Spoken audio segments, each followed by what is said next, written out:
Hello everybody, this is Carol from Friendly Quail. I did some eco dyeing, finally. I finally had a sunny enough day that I could cook it outside and everything. So I wanted to show you what I got. I used the method like Anna and Maybe Granat did, which was from who? I can't remember. But she said to put a piece of fabric on the bottom and the top, which I never did before. But the fabric is very subtle, but it does have marks on.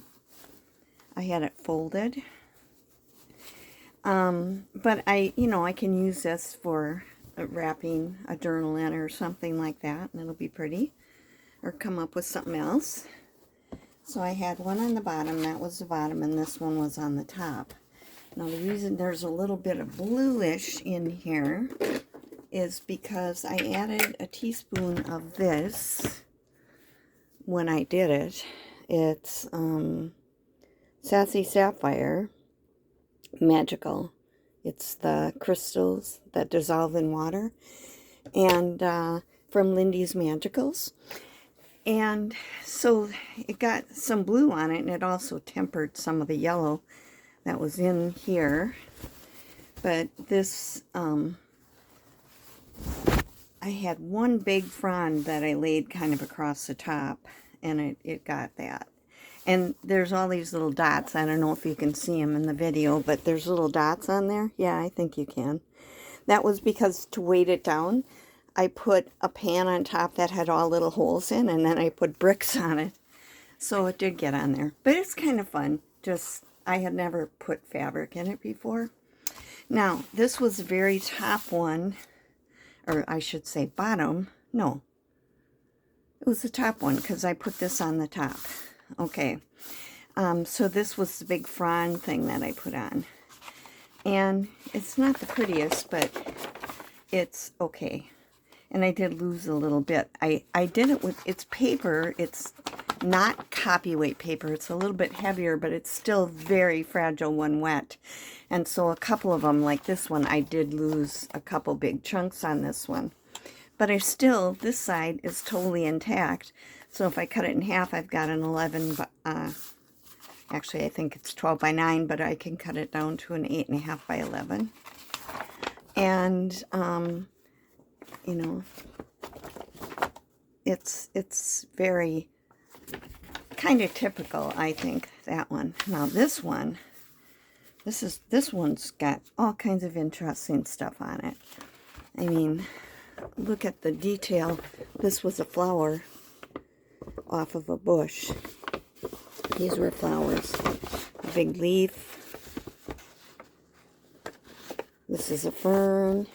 These kind of, you're going to see more of those. They were like catkins off of a bush. It was like this part here. They were red, like fuzzy things hanging down off of a bush. This was an orchid. Well, it could have been my gardenia, too. And on a bush we have that has variegated leaves, I cut some of the small new leaves off of it. They trim them all the time. And put that on. I probably wouldn't use those red catkin things anymore because they got kind of big because they're all fuzzy.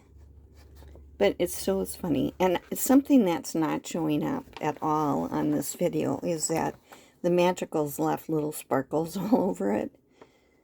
So I can really see it. I don't know if I tip it toward the window, you can kind of see those sparkles right in here. They're kind of all over it.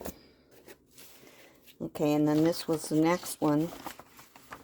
So this matches up with this on here. And those catkins kind of moved, but I think I got some really nice impressions of flowers. Now, one of the things I did too was I had some shamrocks. Someone had given me a shamrock plant. This is a leaf. I like that. Someone had given me a shamrock plant at St. Patrick's Day. So it's about a month after I had surgery. She brought a meal over because I could eat again. And now this one is really neat. I also threw a few rusty bits in. I have a little bit of a rip on this side, but I might, it's not big, and I mean, it's because these are 12 by 9, or 18 by 12, I mean. I might be able to get enough off to get 2 out of that one. But you can see the outlines of some flowers right here. If I get it up close enough. And this here was a bush. The bud, or the flower was done flowering on a bush, and I took it off. But some of those things, wow. You get a really good impression. The other side, they always had one side where the plants were touching it, and the other back touched the plants from the row below, but the ones from the row below did not pick up the same images. I think this is the back of one of them. But we've got like some images. Again, this was those catkin things. Look at that. I just think it's really cool. You never know how these are going to turn out. I actually think they were prettier when they were wet, to be honest. But I still think some of the images, the way it transferred, were incredible.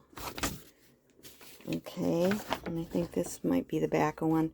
This orange, that was a red flower that we have in some pots in front of our house.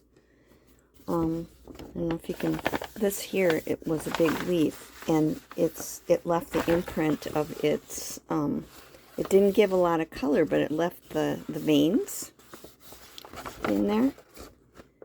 And anyway, what are they called? Vinca. That's what that is. These I would definitely use again. This was the dead flowers off of another bush. They were flowers. I didn't use any of the live ones. They're the ones that were still blooming. I took the ones that were done blooming and were seeding out. Okay. Up close you can see the outlines of flowers. And this was a leaf. I think this was a weed over here. This one here didn't get real clear, but it's one of those bush flowers.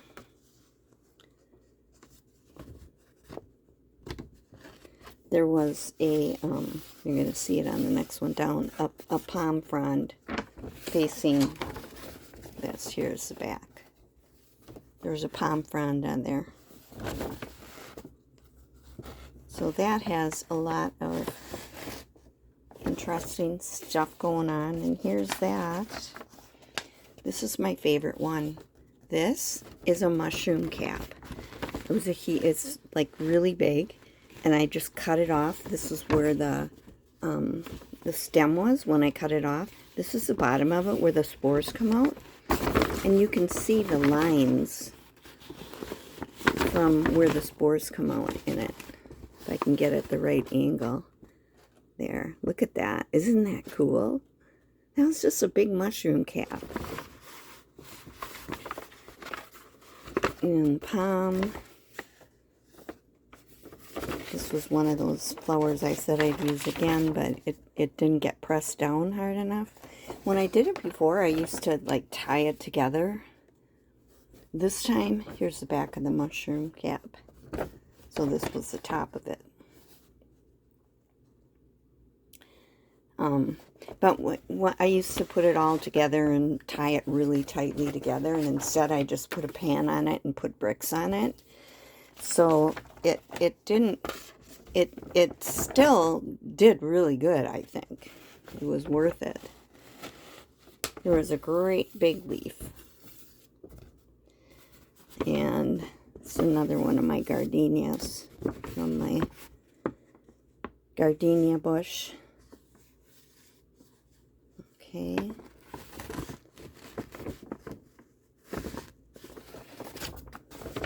This one I'm not sure if it got left behind and maybe a little bit in the middle of the flower because it's not coming off, but very cool. In the back.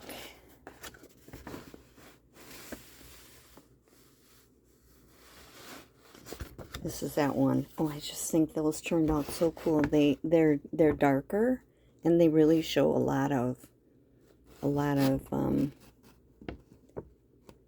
detail. You can see the up close. You can see where the stems went up to the flowers on the little floweret. And this one has a rip in it as well. But again, this was from Red Vinca. This is from a plant. This was like a little, I just put a whole little group of leaves from a bush in. And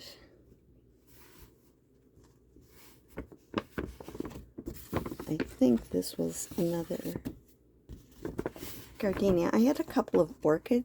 We have moth orchids, and I put some of them on, but I don't think they showed up real good. But the gardenias, I cut they were so fat. I cut the back, the stem off, and kind of smooshed the flowers down, and they spread out, and I thought they did pretty well. This was, even on the back, these look good. You can see the outline of a big leaf here. And some little leaves. You just see the outline. See now, like the shamrocks, where is the one? Here. The shamrocks didn't leave very, got a little piece of the shamrock left on there. I was really disappointed when I took them off because it looked like there was nothing there. But what it did was it left a ghost. It left whiter where the shamrock was. So you still can see them. So this side here is actually quite pretty with all those shamrock leaves on there. So, in all, it was worth it. I'm going to count how many did I have in there. But this is the first time I've ever done it in Florida. 1, 2, 3, 4, 5, 6, 7, 8, 9, 10, 11. I had 11 pages. I wasn't counting when I did it. So anyway, I just wanted to share that with you. I'm so excited. They are prettier in person. You can't see the sparkles so much from where you are, but they are really, really pretty. And I will use them in more like nature flower type journals. I think they look really good with that. And anything that's not big enough to be a page, I will use on the backs of different tags and journal cards that need something on there. So that's it for today. Just going to show you my results. And I did iron these after they dried, but they turned out. I was very pleased with it, and I will do it again. And that's about it. So do something today that you love to do. It's a secret to happiness. This is Carol from Friendly Quill saying bye.